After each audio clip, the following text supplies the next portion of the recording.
اس میں کوئی شک نہیں ہے, باپ بہن بھائی سارے رشتہ داروں کا بڑا مقام ہے, بٹ یہ چیز سمجھیں کہ اس کا مطلب یہ نہیں ہے کہ میاں بیوی آپس میں لڑے جھگڑے. بالکل آپ بات ٹھیک ہے کہ ماں کے قدموں تلے جنت ہے, لیکن ماں کے قدموں تلے جنت کا یہ مطلب نہیں ہے کہ بیوی کی زندگی کو جہنم بنانا ہے. یہ آپ چیز سمجھیں. اور دنیا کا سب سے خوبصورت رشتہ میاں بیوی کا ہے, یہ ایسا رشتہ ہے جو ہم خود بناتے ہیں. ایک منٹ کے لیے امیجن کریں, ایک بچی اپنے گھر بار چھوڑ کے آپ کے پاس آ گئی ہے, اس نے اپنے دوست رشتہ دار ماں باپ جس کمرے میں رہی گلی محلہ کھلونے سب چیزیں چھوڑ دی, کریئر تک لڑکیاں چھوڑ دیتی ہیں, اور اچھی مطلب ڈاکٹر لڑکیاں, انجینئر لڑکیاں, چارٹرڈ اکاؤنٹنٹ, اینکر, مطلب جو ویل سیٹلڈ ہیں, انہوں نے اپنی زندگی کو بالکل جو ہے نا ختم کر لیا, جیسے اپنے آپ کو کہتے ہیں نا کہ مٹی میں ملا دیا, اپنے کریئر کو بھی اپنی ہر چیز کو. کس کے لیے؟ ایک رشتے کے لیے, کہ اب میں بیوی ہوں, اب میں نے کوئی جی میں کریئر وومن نہیں بننا چاہتی, میں نے چھوڑ دی, میں نے اپنے ماں باپ چھوڑ دیے, میں نے اپنا گلی محلہ چھوڑ دیا, اب میں ہوں صرف اپنے شوہر کی بیوی ہوں, بچوں کی ماں ہوں. یہ مشکل کام ہے, اس کو ہمارے معاشرے میں اتنا آسان بنایا کہ جی ہمیشہ سے ایسے ہوتا ہے. بالکل ہمیشہ سے ایسے ہوتا ہے, لیکن یہ آپ سمجھیں کہ یہ ایک مشکل کام ہے. اس سارا کچھ چھوڑ کر اس کے بعد پھر دیکھیں نا اس ماں باپ کو دیکھیں, اس نے اپنی نازوں سے پلی بیٹی کو آپ کے حوالے کر دیا. اب وہاں پہ جا کے جب بیٹی کے ساتھ کوئی تھوڑا بہت اس طرح کا سلوک ہوتا ہے تو ظاہری بات ہے, دیکھیں سمجھیں اس چیز کو, یہ چیز آسان نہیں ہوتی. میاں جو ہے نا وہ بیوی جو ہے وہ میاں کی ہوتی ہے, یعنی کہ جو بیوی ہے عورت ہے نہ اس کا میکہ ہوتا ہے نہ اس کا سسرال ہوتا ہے, اس کا ہوتا ہے شوہر, اور شوہر کی بنیاد پہ ہی اس کی زندگی کا اس معاشرے میں تعین کیا جاتا ہے کہ اسی چیز پہ وہ راج کرتی ہے بیوی. تو آپ دیکھیں جب ہم ایسا کریں گے کہ اب کہیں خدا نخواستہ اچھا سلوک نہیں ہوا, تشدد تو بہت دور کی چیز ہے نا, وہ تو قابل قبول ہے ہی نہیں. بالکل ایسے ہی ہے. گھریلو تشدد کے حوالے سے بات ہو رہی تھی کہ اس کی وجوہات کیا ہے اور کیسے عورت کی ذہنی اور جسمانی صحت پر افیکٹ کرتی ہیں. میرے ساتھ سائیکالوجسٹ موجود ہے ڈاکٹر علی اجمل, بہت شکریہ آپ کا. اب یہاں وقت ہوا ایک بریک کا, بریک کے بعد دوبارہ ملتے ہیں.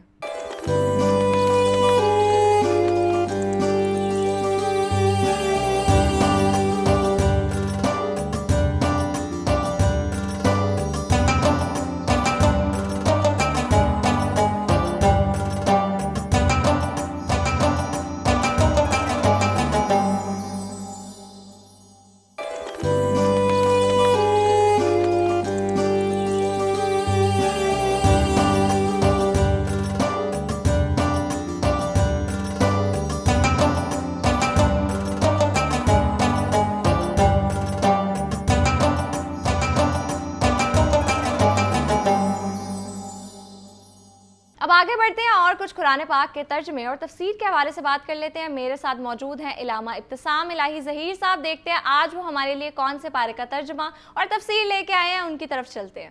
نحمدہ و نصلی علی رسول الکریم. بسم اللہ الرحمن الرحیم. میں میڈم کا مشکور ہوں کہ انہوں نے مجھے ایک مرتبہ پھر قرآن مجید کے بعد اہم مضامین کے حوالے سے اپنی چند گزارشات کو پیش کرنے کا موقع دیا ہے.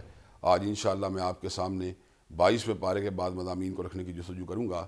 22ویں پارے کا آغاز بھی سورہ الاحزاب سے ہوتا ہے, اور اس میں اللہ تبارک و تعالیٰ نے امہات المومنین اور ازواج مطہرات کے جو ہے اہل البیت میں سے ہونے کا ذکر کیا ہے. اللہ تبارک و تعالیٰ ارشاد فرماتے ہیں وَقَرْنَ فِي بُيُوتِكُنَّ, اور اپنی گھروں میں ٹکی رہو, وَلَا تَبَرَّجْنَا تَبَرُّجَ الْجَاهِلِيَّةِ الْأُولَىٰ, اور جاہلیت کی بے پردگی اور بناؤ سنگار کا اظہار نہ کرو. وَأَقِمْنَا الصَّلَاةَ, اور نمازوں کو قائم کرو. وَآتِينَا الزَّكَاةَ, اور زکوٰۃ کو ادا کرو. وَأَطِيعْنَا اللَّهَ وَرَسُولَهُ, اور اللہ اور اس کے رسول کی اطاعت کرو. انما یرید اللہ لیذھب عنکم الرجس اہل البیت ویطہرکم تطہیرا, بے شک اللہ تبارک و تعالیٰ اس بات کا ارادہ کر چکا ہے کہ تم سے ناپاکی کو دور کر دیا جائے اور آپ کو طاہر و مطہر کر دیا جائے. حدیث کے ساتھ یہ بات معلوم ہوتی ہے کہ حضرت رسول اللہ صلی اللہ علیہ وسلم نے حضرت علی, حضرت فاطمہ, حضرت حسن و حسین کو چادر میں لے کر ان کو اہل البیت قرار دیا تھا, لیکن قرآن مجید کی آیات مقدسات سے یہ بات معلوم ہوتی ہے کہ امہات المومنین کے بارے میں ان آیات کو اتارا گیا. چنانچہ ہمیں جہاں پر حضرت علی المرتضیٰ اور ان کے اہل خانہ کو اہل البیت کے اندر سمجھنا چاہیے حدیث پاک کی وجہ سے, اسی طرح قرآن مجید کی آیات بینات کی وجہ سے ہمیں امہات المومنین کو بھی اہل البیت میں شامل کرنا چاہیے, اور ان تمام ہستیوں کو بھی جن کے بارے میں اللہ تبارک و تعالیٰ کے حبیب نے خود ان کو اپنے اہل البیت میں شامل کیا ہے۔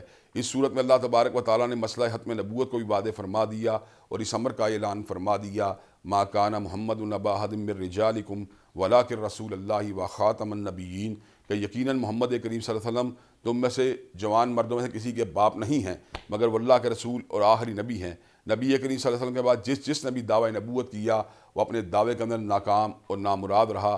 نبی کریم صلی اللہ علیہ وسلم کے بعد مسیلمہ کذاب، اسود عنسی، سجاح، اور اس کے بعد علی محمد باب، اس کے بعد حسین علی، اسی کے ساتھ ساتھ حسین علی مادندانی، غلام محمد قادیانی، علی جاں محمد، راشد الخلیفہ، یہ تمام لوگ مختلف ادوار میں نبوت کا جھوٹا دعویٰ کرتے رہے، لیکن ان کو کسی بھی طور پر اللہ تبارک و تعالیٰ نے کامیاب نہیں ہونے دیا، اس لیے کہ اللہ تبارک و تعالیٰ نے حضرت حبیب علیہ السلام کے اوپر نبوت اور رسالت کو تمام کر دیا تھا۔ اس صورت میں اللہ تبارک و تعالیٰ اس بات کا بھی ذکر فرماتے ہیں، یا ایھا الذین آمنوا اذکروا اللہ ذکرا کثیرا وسبحوہ بکرۃ واصیلا، اے ایمان والو صبح و شام اللہ تبارک و تعالیٰ کی تسبیح کو بیان کیا کرو اور جو ہے اس کا ذکر کثرت کے ساتھ کیا کرو۔ نتیجہ کیا نکلے گا؟ هو الذی یصلی علیکم وملائکتہ لیخرجکم من الظلمات الی النور وکان بالمؤمنین رحیما، وہ اور اس کے فرشتے تمہارے اوپر درود بھیجیں گے اور تمہیں اندھیروں سے نکال کر روشنیوں کے راستے پر چلا دیا جائے گا۔ اللہ تبارک و تعالیٰ یقیناً اپنے بندوں کے اوپر بہت زیادہ رحمت فرمانے والے ہیں۔ اس صورت میں اللہ تبارک و تعالیٰ نے اس بات کا بھی ذکر کیا، ان اللہ و ملائکتہ یصلون علی النبی یا ایھا الذین آمنوا صلوا علیہ وسلموا تسلیما، اللہ تبارک و تعالیٰ اور اس کے فرشتے نبی کریم صلی اللہ علیہ وسلم کی ذات اقدس کے اوپر درود بھیجتے ہیں۔ اے ایمان والو تمہیں بھی ان کی ذات گرامی کے اوپر درود اور سلام بھیجنا چاہیے۔ اس صورت میں اللہ تبارک و تعالیٰ پردہ داری کے احکامات کا بھی نزول فرماتے ہیں اور ارشاد فرماتے ہیں، یا ایھا النبی قل لازواجک و بناتک و نساء المؤمنین یدنین علیہن من جلابیبہن، اے نبی اپنے اہل خانہ کو کہہ دیجئے، مومنہ عورتوں کو کہہ دیجئے، اپنی بیٹیوں کو کہہ دیجئے کہ جلباب کو اوڑا کرے۔ جلباب ایک ایسے ڈریس کا نام ہے جس میں سر کے بالوں سے لے کر پاؤں کے ناخن تک ہر چیز ڈھانکی ہو، ایک آنکھ نظر آ رہی ہو، جس کا مقصد راستے کا تعین کرنا ہے۔ اگر عورت صحیح معنوں میں نقاب، صحیح معنوں میں حجاب اور جلباب کو اوڑھتی ہے تو وہ شر پسند اور بدنیت لوگوں کے شر سے بڑے طریقے احسن جو ہے محفوظ ہو سکتی ہے۔ پردہ داری کا مطلب یہ نہیں کہ خاتون کے لیے ملازمت کے امکانات، خاتون کے لیے پڑھائی کے امکانات، خاتون کے لیے دیگر امور کو انجام دینے کے جو ہے مواقع جو ہیں ختم ہو چکے ہیں، بلکہ اس کا مقصد یہ ہے کہ بری نظر رکھنے والے بدنیت لوگوں کے شر سے اس کو محفوظ و مامون کر لیا جائے۔ اس صورت میں اللہ تبارک و تعالیٰ اس بات کا بھی ذکر کیا، یوم تقلب وجوہہم فی النار یقولون یا لیتنا اطعنا اللہ واطعنا الرسول، جس دن ان کو اوندے منہ جہنم کی آگ میں گرا دیا جائے گا۔ ایسے عالم میں وہ یہ بات کہیں گے، اے کاش ہم نے اللہ کی بات کو مانا ہوتا یا رسول اللہ کی بات کو مانا ہوتا، ہم نے کیا کیا؟ انا اطعنا سادتنا وکبراءنا فاضلونا السبیل، ہم نے اپنے بڑوں سرداروں کی بات کو مانا جنہوں نے ہمیں گمراہ کر دیا۔ اس کا مطلب یہ ہے جہاں حضرت رسول اللہ کی بات ہو، جہاں پر پروردگار عالم کا فرمان ہو، وہاں بڑے سے بڑا سردار ہو، بڑے سے بڑا لینڈ لارڈ ہو، بڑے سے بڑا چودھری ہو، اس کی بات کو نہیں مانا جائے گا، بلکہ بات اگر مانی جائے گی تو اللہ اور اس کے رسول کی مانی جائے گی۔ اس صورت میں اللہ نے قول سدید کی اہمیت کا بھی ذکر کیا۔ اللہ تبارک و تعالیٰ ارشاد فرماتے ہیں، یا ایھا الذین آمنوا اتقوا اللہ وقولوا قولا سدیدا، اے ایمان والو اللہ سے ڈر جاؤ اور بات جب بھی کیا کرو سیدھی کیا کرو۔ نتیجہ کیا نکلے گا؟ یصلح لکم اعمالکم ویغفر لکم ذنوبکم، اللہ تبارک و تعالیٰ تمہارے معاملات کو سنوار دے گا اور تمہارے گناہوں کو معاف کر دے گا۔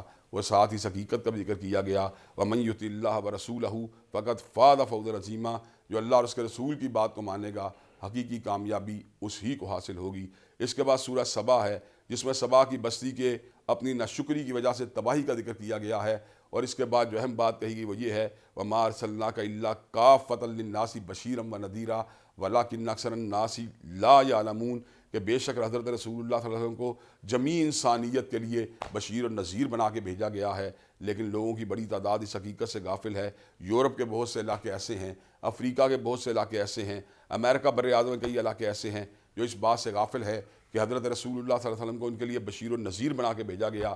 یہ داعیان اسلام کی ذمہ داری ہے، یہ علماء اسلام کی ذمہ داری ہے کہ نبی کریم صلی اللہ علیہ وسلم کی رسالت اللہ خالدہ اور آپ کے پیغام کو پوری دنیا میں نشر کریں۔ اس صورت کے اندر اللہ تبارک و تعالیٰ نے اس حقیقت کا بھی ذکر کیا، وَمَا أَنفَقْتُم مِّن شَيْءٍ فَهُوَ يُخْلِفُهُ وَهُوَ خَيْرُ الرَّازِقِينَ، جس مال کو تم اللہ کے راستے میں خرچ کرتے ہو وہ اپنا بدل لازماً لے کے آتا ہے، اور بے شک اللہ تبارک و تعالیٰ بہترین رزق عطا فرمانے والے ہے۔ اس کے بعد سورہ فاطر ہے، اور سورہ فاطر میں اللہ تبارک و تعالیٰ نے اس بات کا ذکر کیا کہ اللہ تبارک و تعالیٰ کی ذات وہ ذات ہے جس نے زمین و آسمان کو بنایا اور اس کے ساتھ ساتھ فرشتوں کو تخلیق کیا، جن کے اندر بعض فرشتے جو ہیں 2 پروں والے، بعض 3 پروں والے، اور بعض جو ہیں ان کو اللہ نے بہت زیادہ پر عطا کیے ہیں۔ حضرت جبریل امین کو اللہ نے سینکڑوں پر عطا کیے ہیں۔ اس صورت میں اللہ تبارک و تعالیٰ اس حقیقت کا بھی ذکر فرماتے ہیں، یا ایھا الناس انتم الفقراء الی اللہ واللہ الغنی الحمید، کہ اے تمام لوگوں تم سارے کے سارے اللہ کی بارگاہ کے فقیر ہو، اور اللہ تبارک و تعالیٰ جو ہے بے نیاز، لائق تعریف ہے۔ اللہ تبارک و تعالیٰ جو ہے اس کا خزانوں کی چابیاں اسی کے پاس ہیں، خزانوں کا مالک وہی ہے جس کو جو چاہتا ہے جب چاہتا ہے عطا فرما دیتا ہے۔ چنانچہ جب بھی کسی نے مانگنا ہو تو اس کو اللہ ہی کی بارگاہ میں رجوع کرنا چاہیے۔ اس صورت میں اللہ تبارک و تعالیٰ اس بات کا بھی اعلان فرماتے ہیں، انما یخشی اللہ من عبادہ العلماء، کہ بے شک اللہ سے ڈرنے والے اللہ کے عالم بندے ہوتے ہیں۔ ایک عالم دین جو اس کا علم ترقی کرتا ہے، تو معرفت الہی بھی اس کے ذہن کے اندر بڑھتی چلی جاتی ہے۔ یہی وجہ ہے کہ جس شخص کا علم مضبوط اور ٹھوس ہوتا ہے اس کے دل میں اللہ کی خشیت بھی اتنی ہی زیادہ ہوتی ہے۔ اللہ تبارک و تعالیٰ اس بات کا ذکر فرماتے ہیں سورہ آل عمران میں، ان فی خلق السماوات والارض واختلاف اللیل والنہار لآیات لأولی الالباب، بے شک زمین و آسمان کی تخلیق میں اور رات اور دن کے آنے جانے میں نشانیاں عقل والوں کے لیے، الذین یذکرون اللہ قیاما وقعودا وعلی جنوبہم، وہ مومن و مسلمان جو اللہ تبارک و تعالیٰ کو اٹھتے بیٹھتے اپنے پہلوؤں پہ یاد کرتے ہیں، وَيَتَفَكَّرُونَ فِي خَلْقِ السَّمَاوَاتِ وَالْأَرْضِ، اور زمین و آسمان کی تخلیق پہ غور و فکر کرتے ہیں۔ ان کا منطقی نتیجہ کیا نکلتا ہے؟ وہ اللہ کی بارگاہ میں آ کے کہتے ہیں، ربنا ما خلقت ھذا باطلا، اے ہمارے پروردگار تو نے جو کچھ بھی بنایا ہے باطل نہیں بنایا، سبحانک فقنا عذاب النار، تیری ذات پاک ہے ہمیں آگ کے عذاب سے بچا لے۔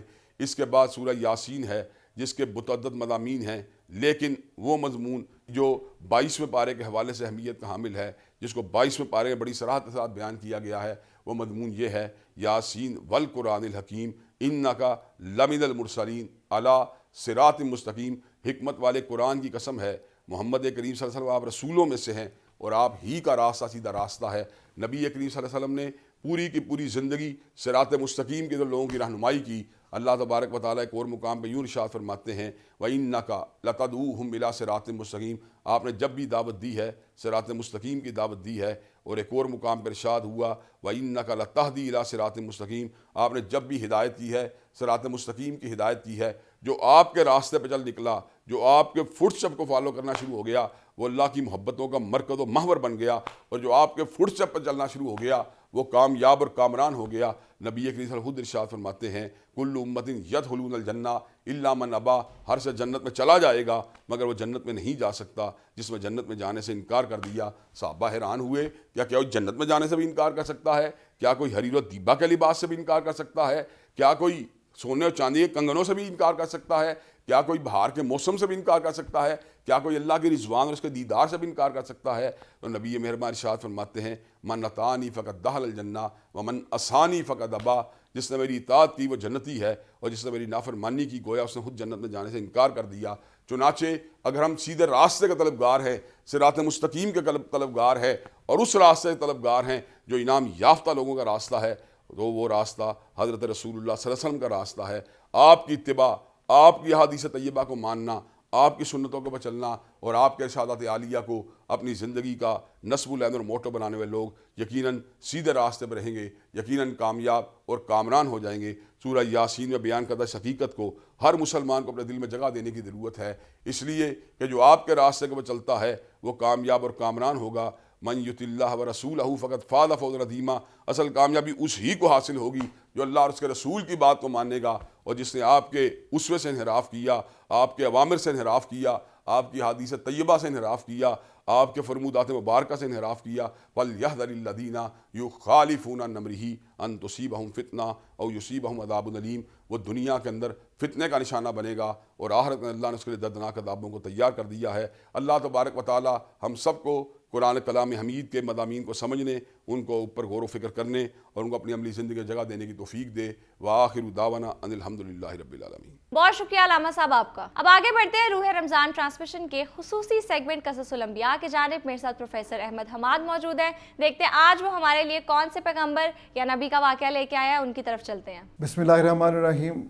رب اشرح لی صدری ویسر لی امری واحلل عقدۃ من لسانی یفقہوا قولی۔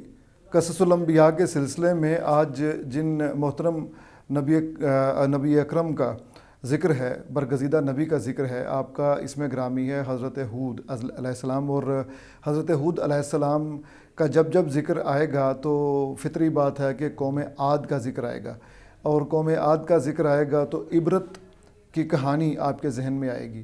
یہ اتنی اہم کہانی ہے کہ قرآن کریم میں اس کو بڑی نمایاں جگہ دی گئی ہے، اور اس کا نمایاں ہونے کا ایک نشانی یہ ہے کہ ایک تو حضرت ہود علیہ السلام کے نام پر ایک پوری سورت موجود ہے، اور اس میں اگرچہ پہلے میں اس سورت کا ذکر کر دیتا ہوں کہ اس سورت میں جو 9 انبیاء کا ذکر ہے، اس میں سے 2 انبیاء کے محض اسماء گرامی ہیں، حضرت اسحاق علیہ السلام اور حضرت یعقوب علیہ السلام، اور ایک جو برگزیدہ نبی ہیں وہ ابو الانبیاء بھی کہلاتے ہیں، اور وہ حضرت سیدنا ابراہیم علیہ السلام ہیں، اور آپ کا بھی ذکر بہت زیادہ تفصیل کے ساتھ نہیں ہے۔ البتہ ہم نے یہ جو سیدنا ابراہیم علیہ السلام کے ذکر سے آغاز اس لیے کیا کہ سورہ ہود میں جن انبیاء کی انباء الرسل ہے، یعنی جن رسولوں کی خبریں ہیں، وہ رسول ایک تو یہ کہ سورہ ہود 123 آیات پر مبنی ہے، اور ان 123 آیات میں انباء الرسل ہی ہیں، یعنی کہ رسولوں کی خبریں، اور ان رسولوں کی آپ سمجھ لیں کہ تقسیم اس طرح سے ہے کہ سیدنا ابراہیم علیہ السلام کو اگر ہم مرکز میں رکھیں تو ان سے پہلے 3 برگزیدہ پیغمبر ہیں، اور ان کے بعد 3 برگزیدہ پیغمبر ہیں، اور ان 6 کا ذکر ہے، اور ساتھ میں سیدنا ابراہیم علیہ السلام کا ضمناً ذکر آ جاتا ہے، ضمناً اس سینس میں کہ سیدنا لوط علیہ السلام آپ کے چونکہ بھتیجے ہیں، تو جب آپ کا ذکر آئے گا لوط علیہ السلام کی قوم کا تو وہاں پہ ابراہیم علیہ السلام کا بھی ذکر آئے گا، تو اس طرح ضمناً ہے۔ البتہ ہم بات کر رہے ہیں آج جن نبی محترم کی، وہ ہیں سیدنا ہود علیہ السلام، اور سیدنا ہود علیہ السلام جو ہیں وہ ابراہیم علیہ السلام سے پہلے جو 3 انبیاء ہیں، 3 رسول ہیں، ان میں شامل ہیں۔ میں رسول اس لیے کہہ رہا ہوں کہ یہ جو صحیفہ لاتے ہیں، جو شریعت لاتے ہیں، ان کو رسول کہا جاتا ہے، اور جو محض وحی جن پہ آتی ہے اور جنہوں نے پچھلی ہی شریعت کا پیغام عام کرنا جن کی ذمہ داری ہو، ان کو نبی کہا جاتا ہے۔ بعض علماء نے کچھ اس طرح سے بھی اس کی تقسیم کی ہے۔ بہرحال حضرت نوح علیہ السلام کا ہم نے ذکر کر لیا، اس کے بعد حضرت ہود علیہ السلام کا ذکر آتا ہے، اور پھر حضرت صالح علیہ السلام کا۔ آج ہود علیہ السلام کا اس صورت میں کتنا ذکر ہے، اور اس کے بعد اس کے علاوہ کس صورت میں ذکر ہے، یہی تفصیلات ہم آپ کو بتائیں گے۔ حضرت نوح علیہ السلام کی کشتی میں جو افراد سوار تھے، ان کے علاوہ جتنے بھی افراد تھے بشمول آپ کا بیٹا، آپ کی بیوی، سب وہ اس سمندر، اس شدید طوفان میں، سمندر اس لیے ذہن میں آتا ہے کہ وہ طوفان اتنا زیادہ تھا گویا زمین جو ہے نا وہ سمندر کا نظارہ پیش کر رہی تھی، تو وہ سب غرق ہو گئے، اور جو بچے وہ اہل ایمان تھے، ان اہل ایمان میں نوح علیہ السلام کے 3 بیٹے سام، حام اور یافس وہ تھے۔ تو جو سام ہیں وہ سارے مشرق وسطیٰ کے علاقے میں، یہ جو گلف کے علاقے میں یہ ہے، اسی لیے ان کو سیمیٹک یا سامی النسل بھی کہا جاتا ہے۔ سامی روایات بھی اسی سے ہے کہ وہ جو ببلیکل سٹوریز ہیں یا آسمانی جو کتب ہیں ان میں جو کہانیاں ہیں وہ اسی نسل کی ہیں۔ تو حضرت ہود علیہ السلام سامی النسل تھے، اور آپ جو تھے حضرت سام علیہ السلام کی نسل میں سے تھے، اور اسی نسل میں کوئی ایک بادشاہ تھے جن کا نام عاد تھا، انہی کے نام پر یہ قوم عاد کے طور پہ مشہور ہوئی۔ ان کا علاقہ جو ہے وہ یمن کا علاقہ ہے، جنوبی عرب جو ہے، عریبین پیننسولا کا جنوب کا حصہ وہ والا علاقہ ہے، اور یہ مشہور کس چیز کے لیے تھے؟ یہ بڑے زوراور تھے، یہ بڑے طاقتور تھے، قدآور تھے، اور ان کے یہاں پہ خوشحالی تھی، اور آبشاریں اور اس طرح کے باغات، اور مطلب پھل پھول تھے، اللہ تعالیٰ نے خوب نوازا ہوا تھا۔ اور ان کا مسئلہ یہ ہوا کہ یہ شرک کرتے تھے اور بت پرستی کرتے تھے، یہ بھی بالکل حضرت نوح علیہ السلام کی قوم کی طرح ہی انہوں نے بت پرستی شروع کر دی۔ تو جیسے سیدنا نوح علیہ السلام نے اپنی قوم کو بلایا، ایک طویل عرصہ بلاتے رہے، اسی طرح حضرت ہود علیہ السلام بھی ان کو بلاتے، یعنی دعوت کی طرف، اپنا توحید کی طرف بلاتے، تو یہ لوگ باز نہیں آتے تھے۔ الٹا نہ صرف یہ کہ سیدنا ہود علیہ السلام کو جھٹلاتے تھے، بلکہ عجیب و غریب ایک بات کرتے تھے، وہ کہتے تھے کہ جس طرح کی باتیں آپ کر رہے ہیں ہمیں یقین ہے کہ ہمارے جو معبود ہیں ان میں سے کسی نے آپ کو اس غصے میں آ کے اسیب زدہ کر دیا ہے، آپ سحر زدہ ہیں, آپ پہ جادو ہو گیا ہے, اس لیے آپ اس طرح کی باتیں کرتے ہیں. معقول بات تو کوئی کرتے نہیں ہیں آپ, اگر کوئی معقول بات کریں تو ہم بھی آپ پہ ایمان لے آئیں. آپ کے ساتھ جو لوگ ہیں وہ ہمارے معیار کے نہیں ہیں, ہم ایلیٹ کلاس کے لوگ ہیں, اور اگر واقعی آپ کی بات میں دم ہوتا تو ہم آپ کے ساتھ ہوتے ہیں, ہم پڑھے لکھے ہیں, ہم نمائندے ہیں اس معاشرے کے. تو بہرحال سیدنا ہود علیہ السلام اپنے تئیں مسلسل کوشش کرتے رہے. فائنلی آپ نے اللہ تعالیٰ سے دعا کی کہ اللہ تعالیٰ یہ مجھے جھٹلاتے ہیں اور میری مدد کر. تو اللہ تعالیٰ نے فرمایا کہ یہ ان کو بہت جلد پچھتانا پڑے گا, اور اس بات کا ان کو سزا ملے گی اور لازماً ملے گی. تو یہ چونکہ حضرت ہود علیہ السلام سے واضح دلیل مانگتے تھے, اور دلیل سے مراد تھی معجزہ, دلیل سے مراد عقلی معقول دلیل نہیں تھی. وہ تو حضرت ہود علیہ السلام نے پیش کر دی تھی کہ بھائی میں جو تمہیں کہہ رہا ہوں وہ تو میں تمہیں سیدھا کہہ رہا ہوں کہ تم پہ یہ کائنات اس طرح بنی ہے, بارش برساتا رہا ہے رب اور دوبارہ برسائے گا. تو تم اگر سچے ہو, میں تو یہ کہہ رہا ہوں اور یہی ثبوت ہے, معقول بات کر رہا ہوں کہ وہ خدا ہے, اس کی طرف آؤ, وہ ورنہ تمہیں عذاب میں گرفتار کر دے گا. اگر تم سچے ہو تو تم اپنے معبودوں کو کہو کہ وہ میرا کچھ بگاڑ لیں. تو اس بات پہ وہ عاجز آ جاتے تھے, جس کی وجہ سے وہ تمسخر اڑاتے تھے. اور اگر آپ غور فرمائیں تو ہود علیہ السلام کے ساتھ بھی بالکل وہی ہوا جو سیدنا نوح علیہ السلام کے ساتھ ہوا. آپ اب کے بعد آئندہ بھی آپ دیکھیے گا کہ تمام رسل جو تھے آپ کا تمسخر اڑایا گیا, آپ کو کبھی جادوگر کہا گیا, کبھی مجنون کہا گیا, اور یہی چیز حضرت محمد مصطفیٰ صلی اللہ علیہ وسلم کے ساتھ بھی پیش آئی. اسی لیے قصص الانبیاء موجود ہیں, اور اسی لیے سورہ ہود میں جن انبیاء کا ذکر ہے وہ ان انبیاء کے ذکر کے ساتھ ان کی اقوام کی عبرتناک جو عذاب سے ان کا دوچار ہو جانا ہے اس کا ذکر بھی ہے. اسی لیے نبی کریم صلی اللہ علیہ وسلم کو سیدنا ابوبکر صدیق رضی اللہ عنہ نے پوچھا کہ آپ کے جو ریش مبارک ہیں ان میں سفیدی کہیں کہیں نظر آ رہی ہے. تو نبی کریم صلی اللہ علیہ وسلم نے فرمایا کہ مجھے اس جو صورت کے جو نزول ہے اس نے مجھے بوڑھا کر دیا, کیونکہ خوف آتا ہے انبیاء کی اقوام کو دیکھ کے کہ جنہوں نے سرکشی کی ان کے بعد اس کا کیا حشر ہوا. تو ہود علیہ السلام کی قوم نے بھی سرکشی کی تو ان کے اوپر عذاب کیا آیا, بہت ہی حیران کر دینے والا عذاب تھا, جس کو کہ باد سریرن آتیہ کہا قرآن کریم میں یہ کہا گیا, یعنی سو پاورفل فورسفل ونڈ, جو کہ شدید قسم کی ہوا ہوتی ہے اور ہر چیز اڑا کے لے جاتی ہے. اور قرآن حکیم میں ہے کہ 7 دن اور 7 راتیں اور 8 دن یہ ہوا چلتی رہی, اور ایسی شدید تھی کہ استغفر اللہ, اور جہاں جہاں کسی نے پناہ لے رکھی تھی اس جگہ پہ بھی گھسی اور وہاں پہ بھی لوگوں کو مار دیا. کچھ لوگ یہ کہتے ہیں کہ ہوا دیہاتی علاقوں میں چلی اور دیہات کے مال مویشی وغیرہ فضا میں دیکھے تو شہریوں نے یہ سمجھا کہ یہ کالا بادل ہے, بڑے رحمت والا ہے. تو انہوں نے کہا کہ ہود تم خامخواہ ہمیں ڈراتے تھے, یہ تو رحمت کا بادل بن کے آ رہا ہے. لیکن وہی جو بادل تھا اس میں موجود تھی شدید قسم کی باد سرسر جو تیز ہوا ہوتی ہے, اور جب وہی اموال ہوا کے ساتھ ان پر پڑے تو سب تباہ و برباد ہو گیا. اور نخل خاویہ جو ہے نا وہ اس کا مثال دی قرآن حکیم نے, مطلب ایسے تنے کھجور کے جو بہت لمبے لمبے ہوتے ہیں, جن کے ساتھ شاخیں نہیں ہوتی اور وہ گرے پڑے ہوتے ہیں اوندھے منہ. تو اس ہوا نے ان کو برباد کر دیا, اور ایسا برباد کیا کہ قرآن حکیم نے کہا کہ گویا یہاں پہ کوئی تھا ہی نہیں.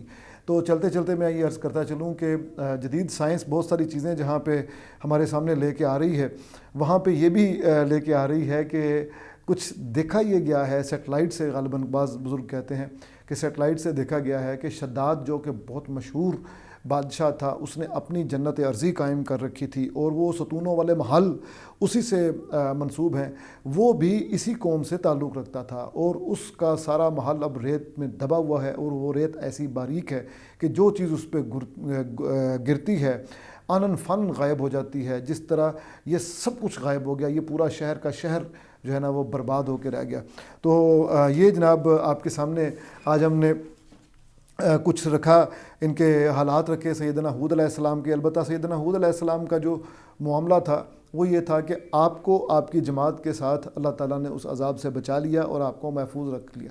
جاتے جاتے میں یہ عرض کرتا چلوں کہ اللہ تعالیٰ کا یہ طریقہ کار ہے کہ قوم جب بھی کسی گھمنڈ میں مبتلا ہوتی ہے, کسی چیز کا گھمنڈ ہوتا ہے نا, اللہ تعالیٰ اسی طرح کی ایک چیز اس کے سامنے رسول کے ذریعے لا کے ان کو عاجز کر, ان کی عقلیں عاجز کر دیتا ہے, اسی کو معجزہ کہتے ہیں. عربوں کو عربی پہ ناز تھا تو قرآن اترا تو خاموش ہو گئے. اسی طرح سیدنا سلیمان علیہ السلام کا معاملہ آپ کے سامنے ہے، جنات والا، اور موسیٰ علیہ السلام کا جادوگری والا. اسی طرح ان کو پتھروں پہ ناز تھا تو اللہ تعالیٰ نے ان پر ہوا میں پتھر ملا کے وہ مارے، ایسا مسمار کیا کہ علمان الحفیظ. تو درس اس میں یہی ہے کہ اللہ تعالیٰ کی جو وحدانیت ہے اس کا اقرار کرنا چاہیے بالقول بھی اور بالفعل بھی، اور شرک سے بچنا چاہیے. شرک نہیں برباد کی سب بستیاں. بہت شکریہ پروفیسر صاحب آپ کا. اب یہاں وقت ہوا ایک بریک کا، لیکن بریک پر جاتے جاتے نعت رسول مقبول صلی اللہ علیہ وآلہ وسلم سنتے جائیے. یا نبی سب کرم ہے تمہارا، یہ جو وارے نیارے ہوئے ہیں. یا نبی سب کرم ہے تمہارا،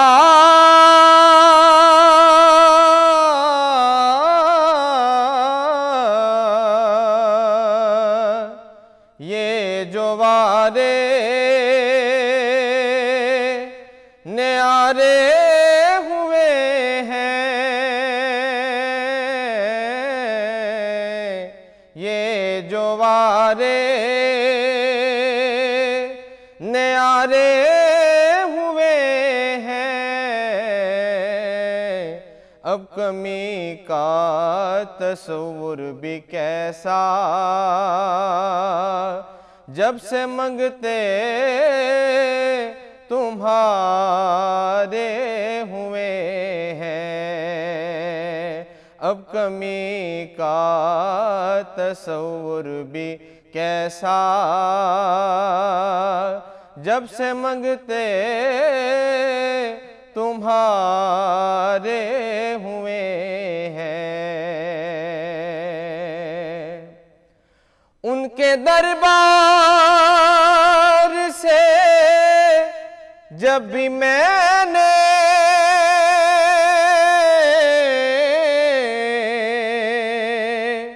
پنجتن کے وسیلے سے مانگا پنجتن کے وسیلے سے مانگا، تو مجھ کو خیرات فوراً ملی ہے. خوب میرے گزارے ہوئے ہیں، مجھ کو خیرات فوراً ملی ہے. خوب میرے گزارے ہوئے ہیں. اور دور ہونے کو ہے اب یہ دوری،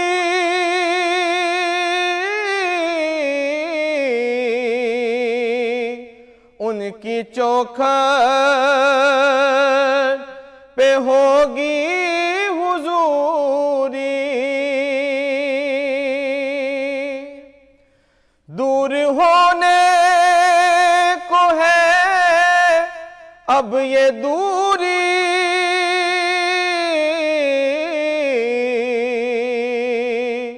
ان کی چوکھٹ پہ ہوگی حضوری. خواب میں مجھ کو آقا کے در سے حاضری کے اشارے ہوئے ہیں. خواب میں مجھ کو آقا کے در سے حاضری کے